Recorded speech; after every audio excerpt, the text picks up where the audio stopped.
Mi casa en Venezuela es hermosa. Yo tengo en Venezuela un apartamento de 3 habitaciones, 2 baños, cocina empotrada, vivo muy cómoda.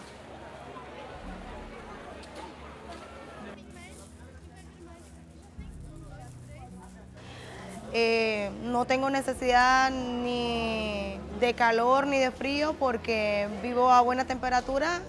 Yo decido cuándo pasar calor y cuándo pasar frío en mi casa. Si hace mucho frío o hace mucho calor, o apago o prendo el aire acondicionado. No me hace falta una buena cama para dormir, no me hace falta un espacio donde mis hijos jugar, no me hace falta una cocina, no me hace falta agua potable, nada en mi casa.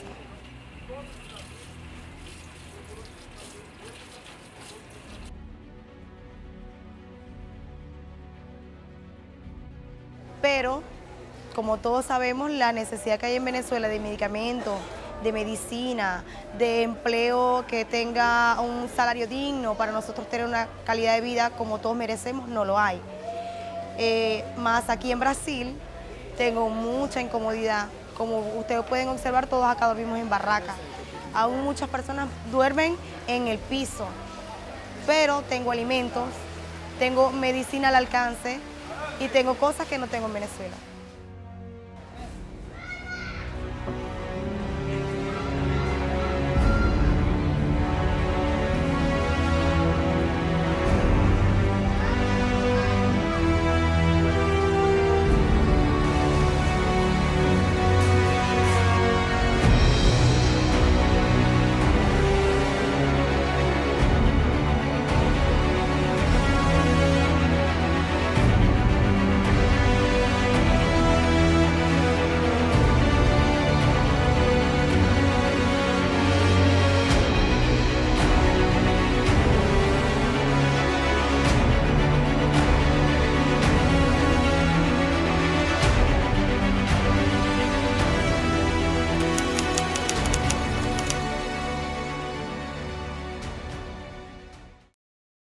Nosotros allá en Venezuela, yo soy educadora allá, maestra de crianzas. Y ya el empleo no me daba ni para comer.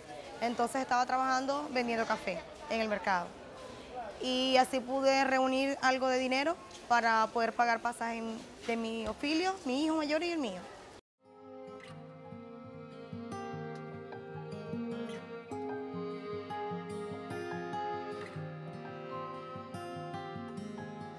Y vine con mi hermana hasta Santa Elena y luego a Pacaraima. Y allí tuvimos que vender cosas de valor para poder llegar aquí a Boavista. Pasamos 3 días en Boavista, en Pacaraima, perdón, antes de llegar aquí. Dormimos a la intemperie, en la calle. Los 3 días que ficamos en Pacaraima fue a la intemperie bajo la lluvia. Y llegamos aquí porque de verdad que, como todo el mundo sabe, la situación del país que está mal. Yo tengo un negocio, lo cerré porque no da al abasto. ¿Ves? No tenemos dinero para comprar. Alguém no país tem recurso para se manter. Você abre uma geladeira e você vê que não tem nada. E não é possível de imaginar. Você abre a sua geladeira, não tem nada, você vai comer numa loja, vai comprar comida. Lá na Venezuela você tem fome, você fica com fome. Y nos vinimos fue huyendo de eso, porque no había medicina, No hay comida. alimento. En verdad, lo voy a ser sincera, desde que yo di a luz a mi hijo nunca tomó alimento porque no tenía las condiciones para darle alimento. Teníamos trabajo en Venezuela e não nos dava de nada. Porque venezuelano não tem a cultura de imigrante. Você pode olhar nossa história, não existe isso. Então, para nós tomar aquela decisão de deixar nosso país, é porque a gente já sente que não tem outro jeito. Yo decía todos los días que mis hijos se me iban a morir de hambre, porque ¿qué destino le espera a las personas en Venezuela? Aquí es incierto, pero hay más esperanza, porque hasta ahora no nos ha hecho falta nada. Lo que extraño a mi familia, sí, pero yo sé que aquí todo va a mejorar, yo sé que esto es momentáneo. Hay muchas personas de buen corazón que nos han tendido la mano, a todos los que estamos aquí, aún en medio de las situaciones difíciles, en medio de las adversidades, nos han tendido la mano. Y yo sé que esto es momentáneo y que la mano de Dios está conmigo y va a seguir estando y me va a abrir caminos para yo prosperar. O que as pessoas hoje com quem você conversa aqui falam sobre o futuro? O que elas esperam, o que elas querem? Olha, o futuro é uma lágrima que você não quer que saia, mas ela sai e cai no chão.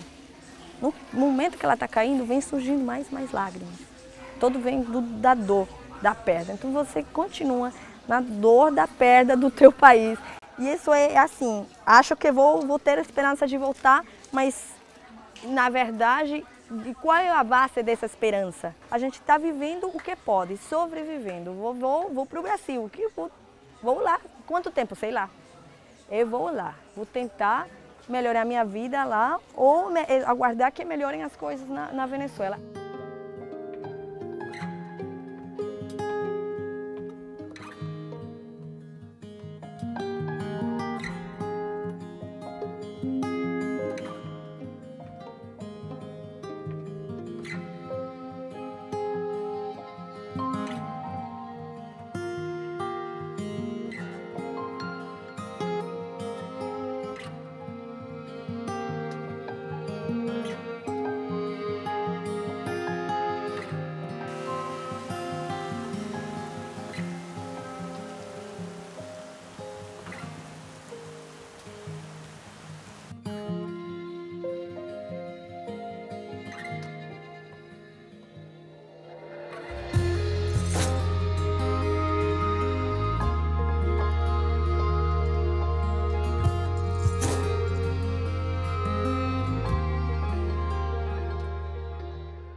Olha, a Venezuela, há mais ou menos uns 5 anos para cá, ela entrou numa crise econômica muito forte.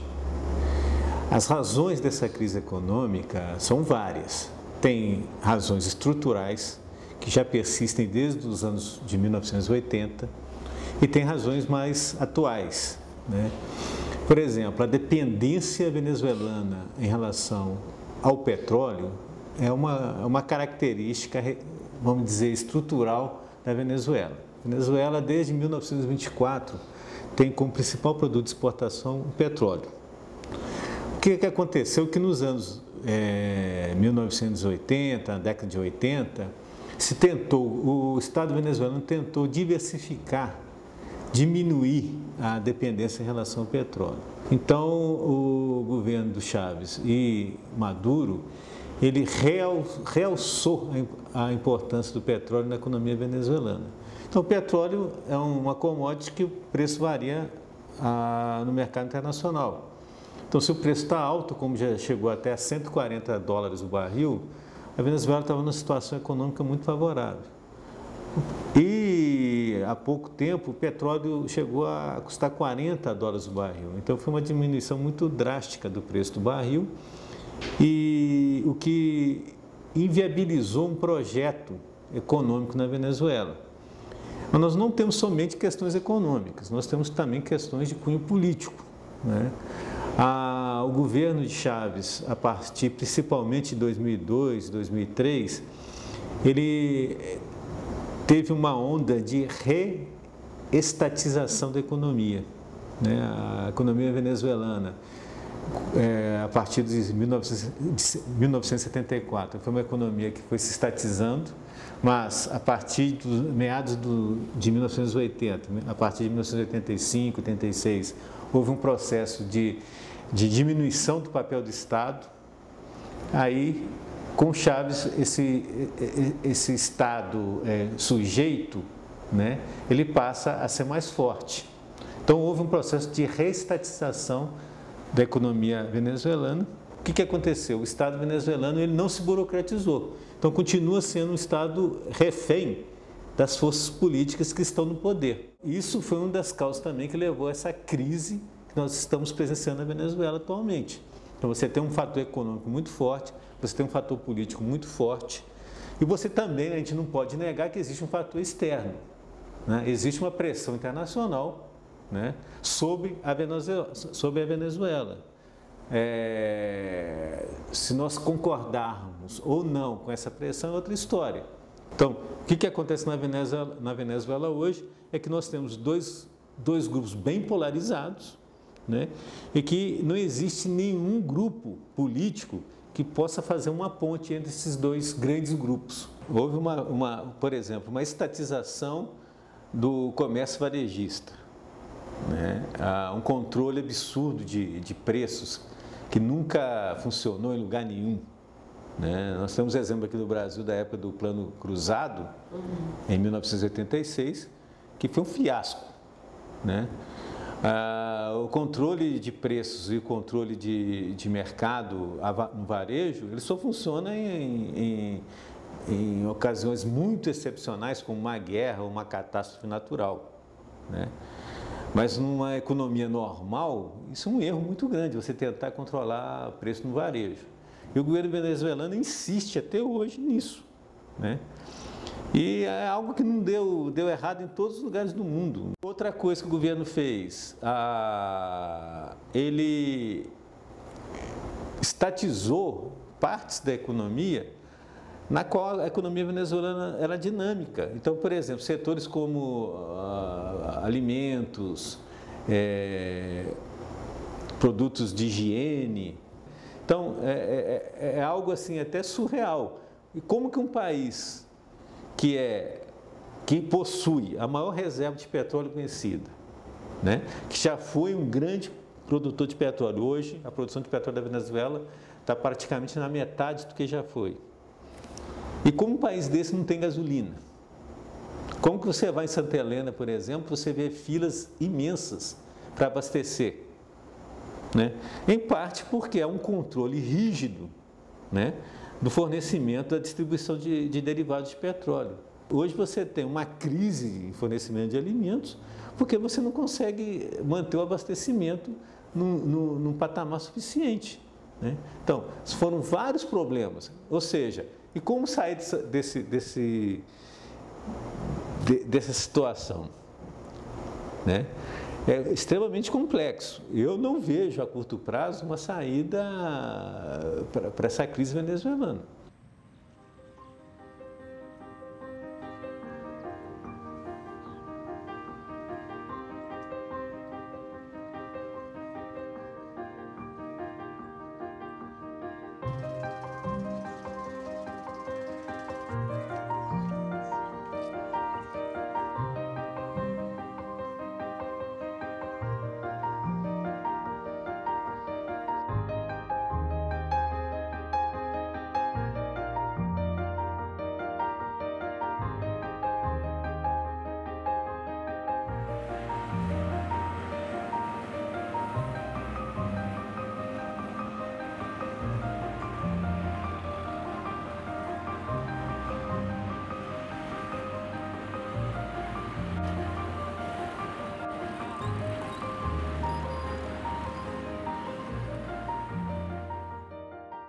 As Forças Armadas hoje, aqui em Boa Vista, em Pacaraima, em todo o estado de Roraima, compõem a Força Tarefa Logística Humanitária para o estado de Roraima.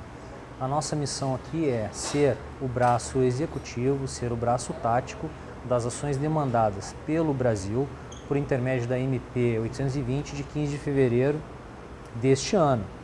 A reboque desta medida provisória, o Estado brasileiro decidiu então socorrer o estado de Roraima, auxiliando no trato deste fluxo desordenado de imigrantes que se abateu sobre o nosso estado de Roraima.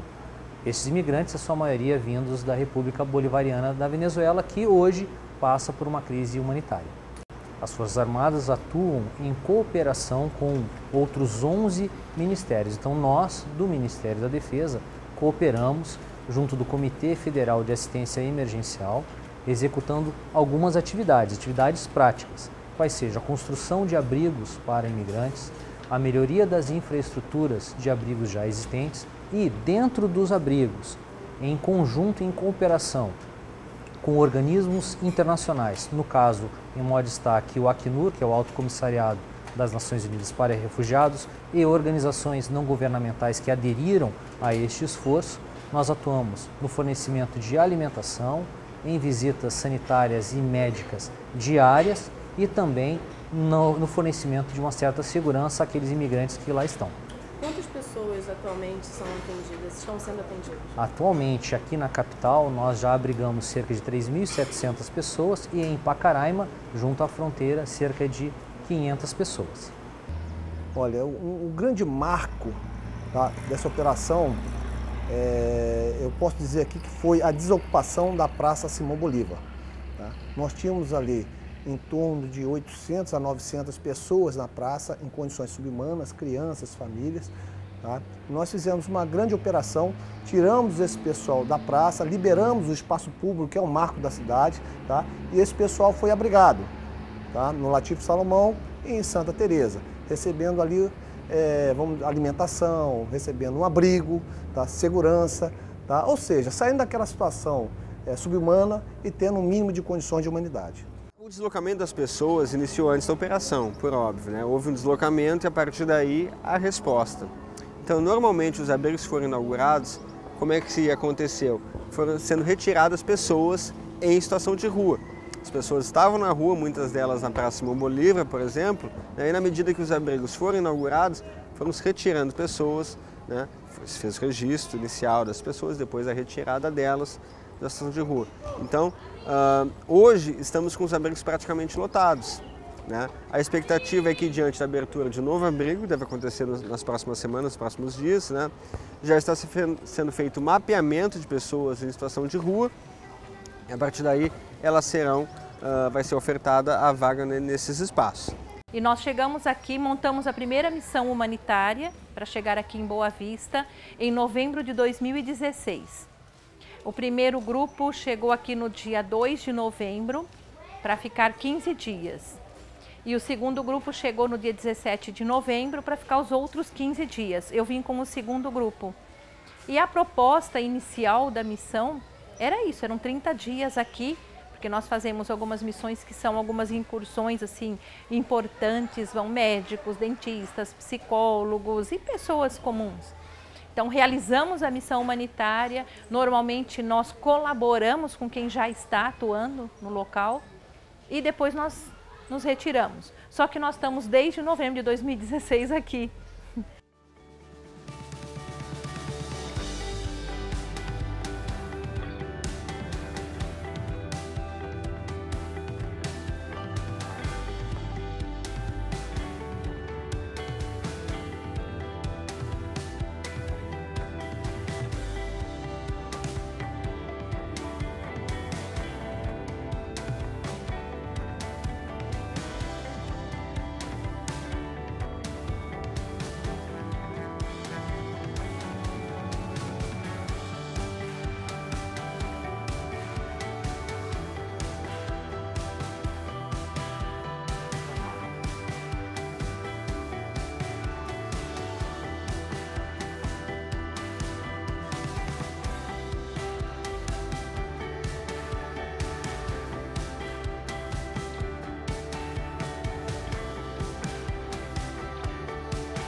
Esse abrigo aqui é um abrigo diferenciado, que é além de refugiados, são indígenas, né, constituído com duas etnias, principalmente o Aral e Apã, e também tem poucos Panari, né, mas é principalmente o Aral e alguns em Apã.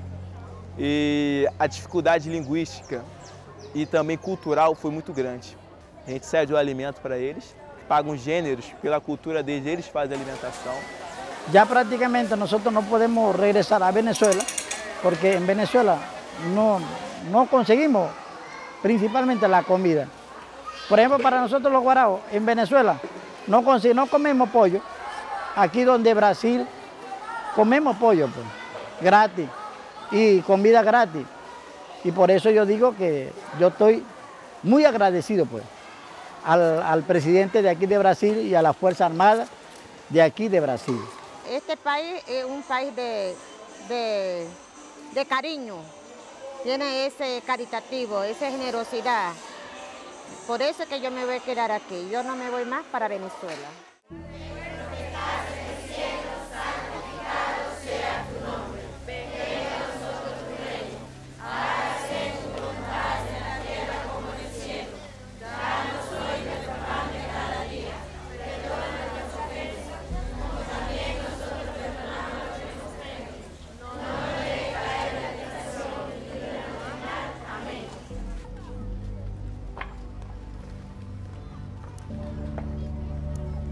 Se le va a hacer pata.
Por favor, tem família?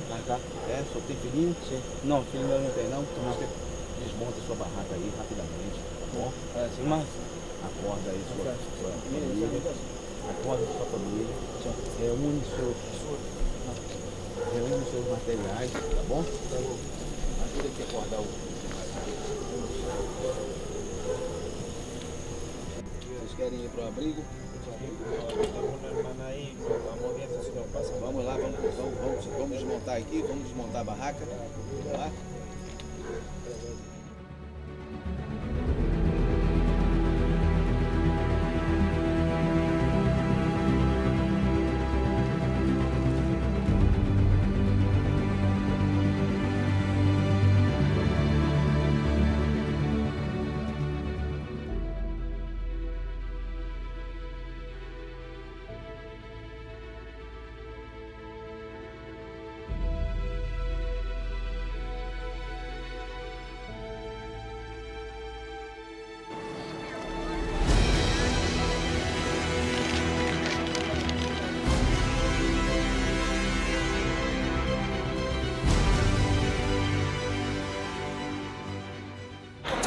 Un señor me despertó y me dijo, levántate, que nos vino a buscar la federal para ir al refugio. Y yo me quedé así, me dijo, no te asustes, no te asustes. Que yo desperté a él, párate que no vamos al refugio. Y él se levantó contento. Y yo me puse muy feliz. Fue una impresión demasiado extraordinaria, pero nos sentimos felices porque cuando te vimos que tú me dijiste, baja en mora, yo te dije, ay, en serio, lo creo. Me dijiste, sí, confié en tu palabra y me paré a mí a recoger mis cosas. Para mí, una sorpresa muy grande para mí. Yo estaba dormida, desperté y la vi a José. Y para mí fue una sorpresa muy grande. Cuando usted me habló, él levanta, te despierta, te va a por mucho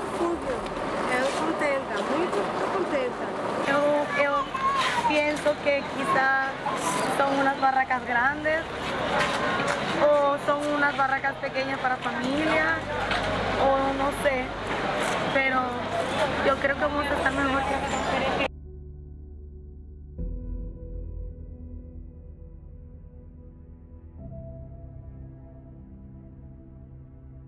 Porque uno tiene que pensar en el ser humano, que todos somos hermanos. ¿Y querés? Entonces, ¿vamos? ¡Vámonos!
Muito obrigada, muito.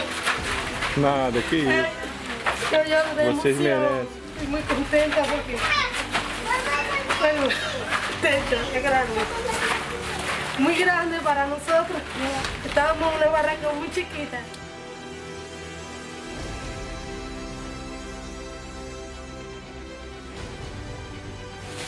Hoy.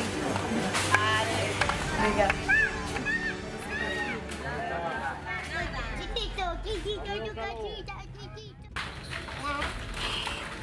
Gloria a Dios, Señor, gracias.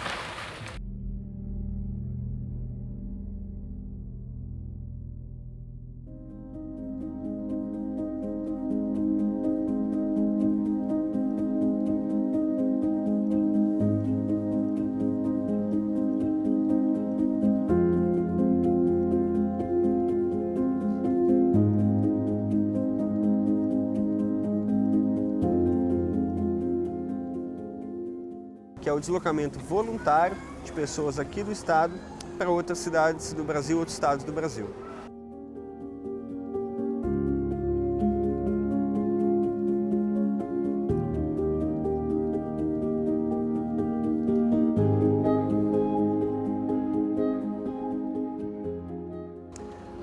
O que me marcou bastante e que eu gostaria de destacar foi o primeiro voo da interiorização, né? Que foram pessoas que a gente acompanhou junto, né, todo aquele processo, pessoas estavam no Tanqueiro do Neves, por exemplo, que era um abrigo que era bem complicado antes da chegada das Forças Armadas, né, que estava em uma situação bem difícil, pessoas estavam ali já há algum tempo, né, naquela expectativa de sair, e sempre existia a dúvida por parte deles se realmente iria ter esse avião que ia levar eles, né? Então até sair o primeiro foi um momento muito marcante. Até porque eu fui no avião junto com eles, né? Participei de todo o momento preparatório até chegar em São Paulo, né? Então, e vendo diretamente aquelas pessoas que a gente trabalhou tanto tempo junto atingir essa vitória, para mim, pessoalmente, foi muito gratificante e para a instituição também foi muito positivo chegar nesse ponto. Llena de esperanzas y sé que allá vamos a estar bien. sé que todo va a ser por una mejora y algún día voy a regresar a mi país fortalecida.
Eu acho que o que faz a diferença nessa nossa passagem por aqui é o que a gente faz, é o que a gente transforma, porque a gente não leva nada de verdade.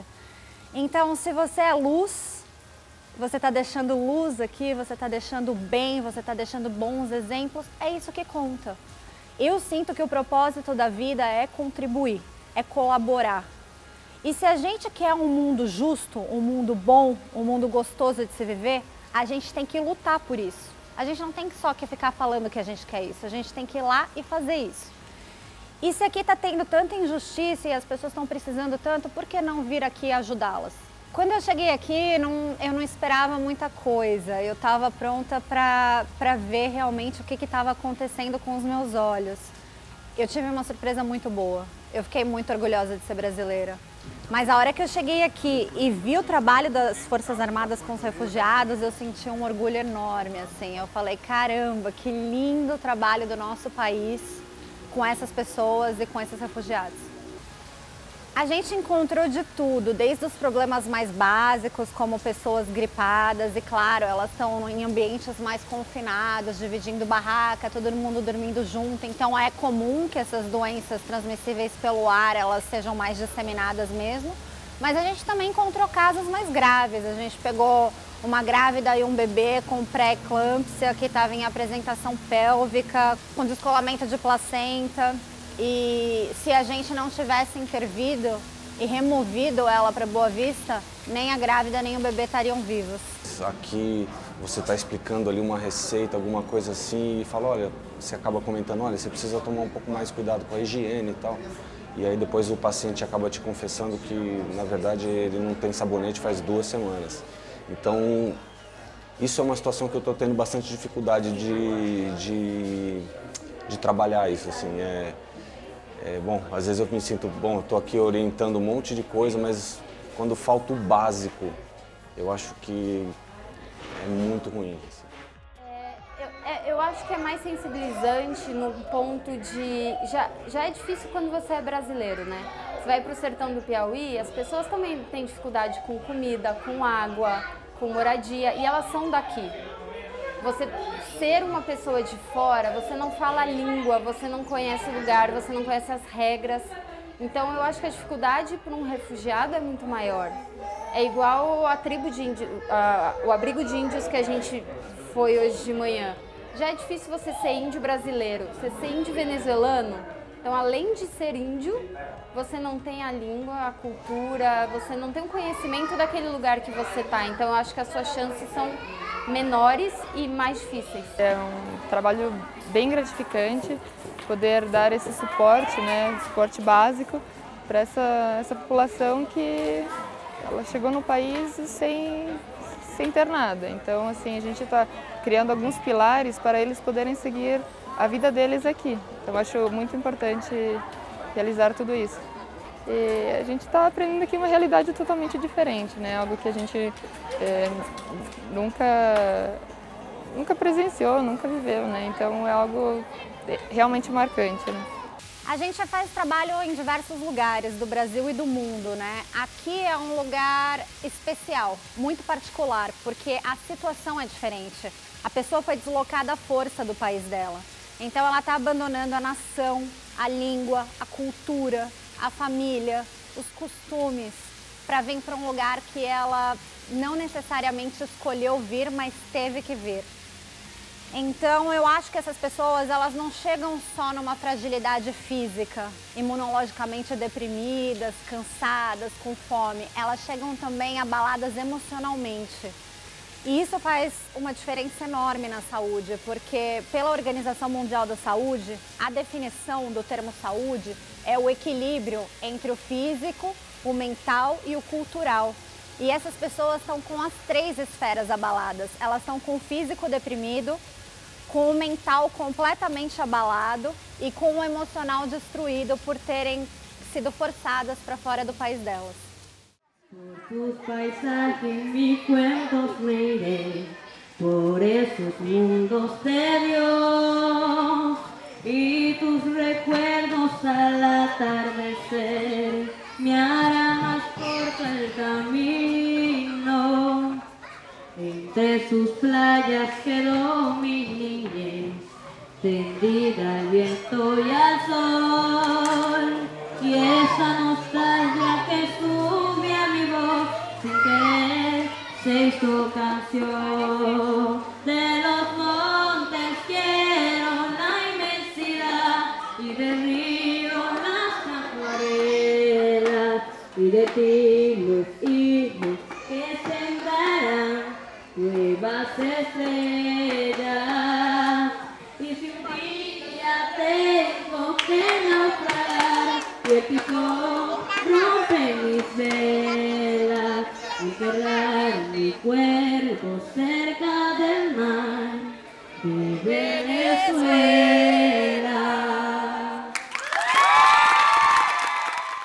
Estamos na fronteira que divide a Venezuela e o Brasil. E é aqui que a história termina e recomeça para muitos venezuelanos. Também é o início da história de muitos brasileiros que trabalham na Operação Acolhida.